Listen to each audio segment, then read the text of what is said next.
అందరికీ నమస్కారం. సాహితీ కౌముది ఛానల్‌కి స్వాగతం. ఈరోజు మనం వీడియోలో చెప్పుకునే పద్యంలో ఒక విచిత్రమైన వివాహం వర్ణింపబడింది. ఈ వివాహం ఎంత విచిత్రమైనది అంటే, వివాహం అంటే ఇలా కూడా జరుగుతుందా అని మనకి ఆశ్చర్యం కలిగేలాగా ఉంటుంది ఈ పద్యం. ఈ పద్యరత్నాన్ని మనకు అందించిన వారు మాదయ్య గారి మల్లన. శ్రీకృష్ణదేవరాయల వారి ఆస్థానంలో అష్టదిగ్గజ కవుల్లో ఒకరు. ఈయన వ్రాసినటువంటి ప్రబంధము రాజశేఖర చరిత్ర. ఈ రాజశేఖర చరిత్రలోని పద్యమే ఈరోజు మనం చెప్పుకునేటువంటి పద్యం. పద్యంలోకి వెళ్లే ముందు మీరు గనక సాహితీ కౌముది ఛానల్ని మొదటిసారి చూస్తూ ఉన్నట్లయితే తప్పకుండా ఛానల్ని సబ్స్క్రైబ్ చేసుకోండి.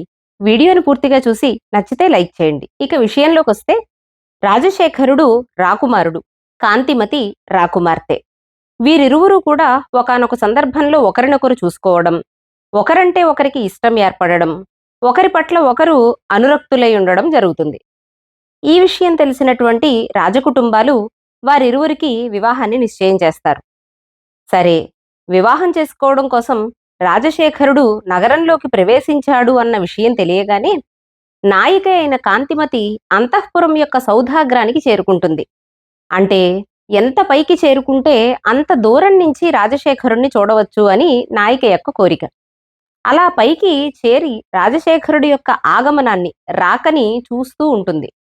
ఎప్పుడైతే రాజశేఖరుడు కనిపించాడో ఆ చూసిన క్షణంలోనే రాజశేఖరుడికి, కాంతిమతికి ఇద్దరికి వివాహం జరిగిపోయిందట. ఎలా జరిగిపోయిందట అంటే ఈ పద్యంలో చెప్తున్నారు.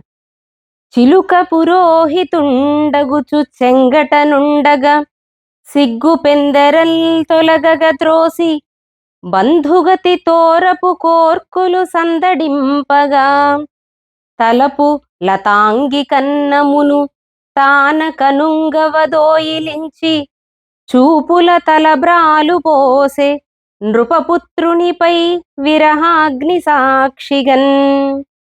ఇది పద్యం. ఇలా వారిరువురికి వెంటనే పెండ్లైపోయిందట. అదేమిటండి, అలా ఎలా పెళ్ళైపోతుంది? పెళ్ళంటే చాలా తంతుంటుంది కదా. పెండ్లి చేయించడానికి ఓ పురోహితుడు, బ్రహ్మగారుండాలి, వధువు, వరుడు, బంధువులు, మధ్యలో తెరసెల్లా, అగ్నిసాక్షిగా వివాహం జరగాలి, తలంబ్రాలు, ఎన్ని తంతులుంటాయి. ఇవేవీ లేకుండా ఆ క్షణంలోనే వివాహం ఎలా అయిపోతుంది అంటే, అయిపోయిందిట. ఎలా అంటే, చిలుక పురోహితుండగుచు చెంగటనుండగా. ఈ నాయిక ప్రక్కన ఎప్పుడూ కూడా ఒక చిలుక ఉండేది. ఆ చిలుక కూడా నాయకుడు బహుమతిగా పంపించినటువంటి చిలుక. ఆ చిలుక గురించి ప్రస్తావన వచ్చినప్పుడు ఆ చిలుకకి సకల శాస్త్రాలు తెలుసని, చతుర్వేదములు తెలిసినటువంటిదని, సాక్షాత్తు సరస్వతీదేవి చేత త్రికాలవేది అని కొనియాడబడిందని దాని గురించి చెప్తారు. అలాంటి చిలుక ప్రక్కనే ఉంది. ఆ క్షణానికి ఆ చిలుక పురోహితుడిలా మారిపోయిందట. మరి వరుడికి వధువుకి మధ్యలో ఒక తెర అడ్డుగా ఉంటుంది కదండి. వెంటనే చూసేయరు కదా. సుముహూర్తం సమయానికి కదా ఆ తెరని నెమ్మదిగా తీస్తారు. మరి మధ్యలో తెర ఉండాలి కదా అని మనం అడగచ్చు. దానికి సమాధానంగా కవి ఏం చెప్తున్నారు అంటే, సిగ్గు పెందెరల్ తొలగగ త్రోసి. ఉందిట, వారిరువురికి మధ్య కూడా సిగ్గు అనేటువంటి ఒక తెర ఉందట. ఆ తెర అప్పటి వరకు ఉందిట. ఆ క్షణానికి అది సుముహూర్తం అయ్యింది కాబట్టి, ఒకరినొకరు చూసుకోవడానికి అదే మంచి ముహూర్తం అయ్యింది కాబట్టి, ఆ క్షణంలో సిగ్గు పెందెరల్ తొలగగ త్రోసి, ఆ సిగ్గు అనేటువంటి తెరను తొలగించి, అయిపోయిందండి. మధ్యలో తెరుండి అటువైపు వరుడు, ఇటువైపు వధువు ఉంటే పెండ్లి అయిపోతుందా? ఇంక బంధువులెవరు అక్కర్లేదా అనంటే, బంధువులు కూడా ఉన్నారట ఈ పెళ్లిలో. ఎవరు బంధువులు అంటే, బంధుగతి తోరపు కోర్కులు సందడింపగా. బంధువులు ఏమయ్యాయి అనంటే, ఈ వరుడు మనస్సులోను, ఈ వధువు మనస్సులోను ఏవైతే కోర్కులు అంటే కోరికలు ఏవైతే ఉన్నాయో, ఒకరినొకరు కలుసుకోవాలని, ఒకరితో ఒకరు మాట్లాడుకోవాలని, ఒకరినొకరు కలిసి తిరగాలని ఏవైతే కోరికలున్నాయో, ఈ కోరికలన్నీ కూడా ఆ క్షణానికి బంధువుల్లాగా మారిపోయాయట. బంధుగతి తోరపు కోర్కులు సందడింపగా. సరే, బానే ఉంది. ఓ పురోహితుణ్ణి పట్టుకొచ్చారు. వరుడున్నాడు, వధువు ఉంది. మధ్యలో ఒక తెరని కూడా ఎలాగోలాగా అక్కడ సృష్టించి దాన్ని తీశారు. ఆ తరువాత బంధువుల్ని కూడా నెమ్మదిగా రప్పించారు. సరిపోయిందా? మరి ఇంకక్కడితో అయిపోయిందా? అంటే ఆ తరువాత తలంబ్రాలు కూడా పోయిస్తున్నారు కవిగారు. ఎలా పోయిస్తున్నారట? తలపు లతాంగి కన్నమును తాన కనుంగవ దోయిలించి. తలపు అంటే ఆలోచన. ఆలోచన ఏం చేసిందట? లతాంగి కన్నమును. ఈ నాయిక కంటే ముందే ఆలోచన ఏం చేసిందట? తాన కనుంగవ దోయిలించి. కనుంగవ 2 కండ్లను కూడా అంటే 2 కళ్ళని దోయిలించి దోసిటలాగా చేసుకుని. అంటే ఇక్కడ పెండ్లి ఎవరు చేసుకుంటున్నారు అంటే నాయిక ఆలోచనల్లో పెండ్లవుతోందన్నమాట.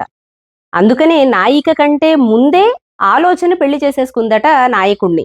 అందుకని మరి ఆలోచన అయినా సరే తలంబ్రాలు పొయ్యాలి అంటే దోసిలుండాలి కదా!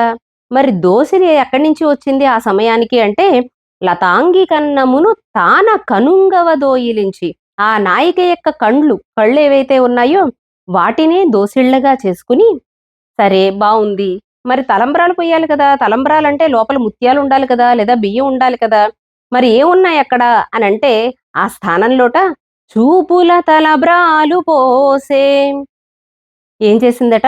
చూపులు అనేటువంటి తలంబ్రాలని ఆ వరుడి శిరస్సు మీద పోసిందట లతాంగి యొక్క తలపు అంటే ఆలోచన. బావుందండి. మరి ఇన్ని బానే సరిపెట్టేశారు. అసలు పెళ్ళంటేనే అగ్నిసాక్షిగా జరగాల్సినటువంటి పెండ్లి కదా! మరి అగ్నిసాక్షిగా జరగని పెళ్లి కూడా ఒక పెళ్ళేనా అని అడుగుతారేమో!